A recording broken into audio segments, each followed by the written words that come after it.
Hey everybody, welcome back to Whiskey Central. If you're new here, my name is Shayla, and today we are doing a blind sample review. I'm going to nose it, taste it, and give my thoughts on it in a short review format.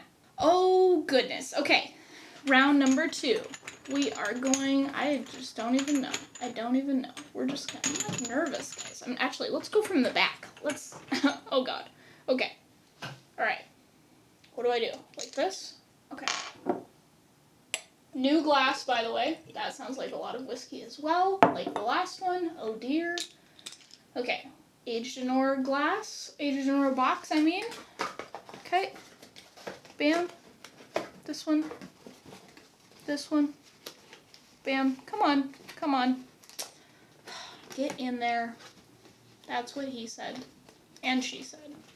Oh my god. This will not close. Okay, there it goes. Boom! It's in the box. Okay, we are going to put it back up on this Elijah Craig bottle. Let's go. This one looks a little darker. For some reason, I'm in the mood for bourbon today, so I'm just hoping that there is a bourbon in here. But it doesn't look very promising. Let's freaking go on the nose. It also smells like scotch. This smells fruity and sweet and kind of reminds me of the fall a little bit. There's quite a bit of honey. I'm not going to say roasted nuts, but there's like something in the fall that's kind of like roasted or warm or something, and it's reminding me of that. Again, not getting a lot. It's a very decent nose, but it's like delicate. I kind of like it when it's a little bit more punchy and like, hey, here are a billion things for you to latch onto. This one's like super soft. It's kind of like an apple pear orchard a little bit. I'm also getting a tiny bit of black pepper, which is weird. There's like a warmth to it and a little bit of a black pepper. It's mostly that sweet sort of fruit stuff, but I don't even know with this one. All right, let's go on the palate. Whoa. Okay. What the? I'm so confused now. Oh, what the F is this? Oh, I'm confused now. All right, second sip. So it has a maltiness to it. It feels like scotch, but then there's this spice that comes on. Yeah, this has a lot of fruit, a lot of spice. I would say that it has a more sherry direction. It's definitely not a sherry bomb, but it's also not just a full-on ex-bourbon cask. It's kind of somewhere in the middle. It has so much spice on it, though. It has a nice weight, like a viscosity to it. Then kind of spice comes along with that. It smelled kind of fruity. You get some of that, but it's actually more of a texture weight on the palate than anything. It's not necessarily delicate on the palate. There's a lot of spice, there's a lot of viscosity, but there's there's not a lot of distinct flavors to kind of pick apart. Is my palate broken? My palate might be broken. Okay.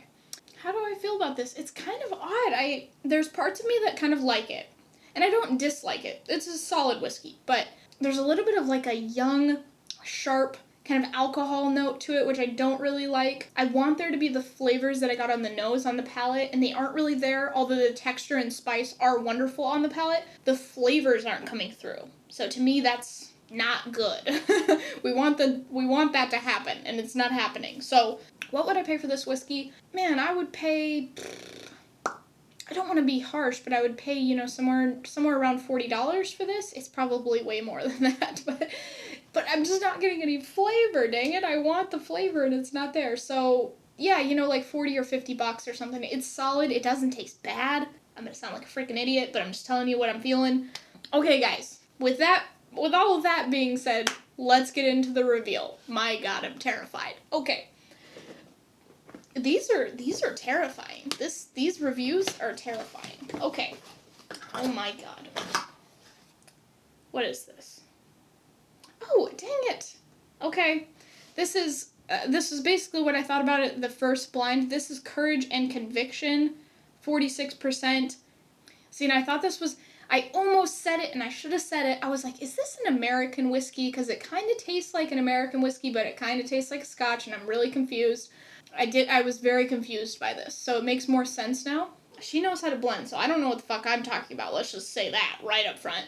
Okay, well, what's the price? Because I said I would pay, 40 or 50 bucks for this? So if it's somewhere around there, well, and it's early days, so it might be more expensive. Okay, so it's 71 bucks. I think that's a little bit steep for what this is, but that being said, it's kind of new, and new things usually cost a little bit more. And then as they age, if they just keep the price the same, those things become worth the money. I did get kind of a sharpness to it, a little bit like of a young note, but you know, that makes sense because it's a new whiskey. Wood can only do so much in a certain amount of years. With more time in casks, the value proposition of $70 will not be bad. If you like American single malt, you're gonna like this. All right, so have you guys tried Courage and Conviction? Did you like it? Did you think it was worth the money? Let me know in the comment section down below. All right, that about does it for this episode. I hope you enjoyed this blind sample review. If you did, leave it a like. Thank you so much for watching, and I'll see you with another one of these in a couple of days. Guys, I am sweating right now. Holy shite. Okay, before I give my what would I pay for this, I have my tried and true palate cleansers. Flour tortilla and a banana. It's not Munster cheese or almonds, but it'll do.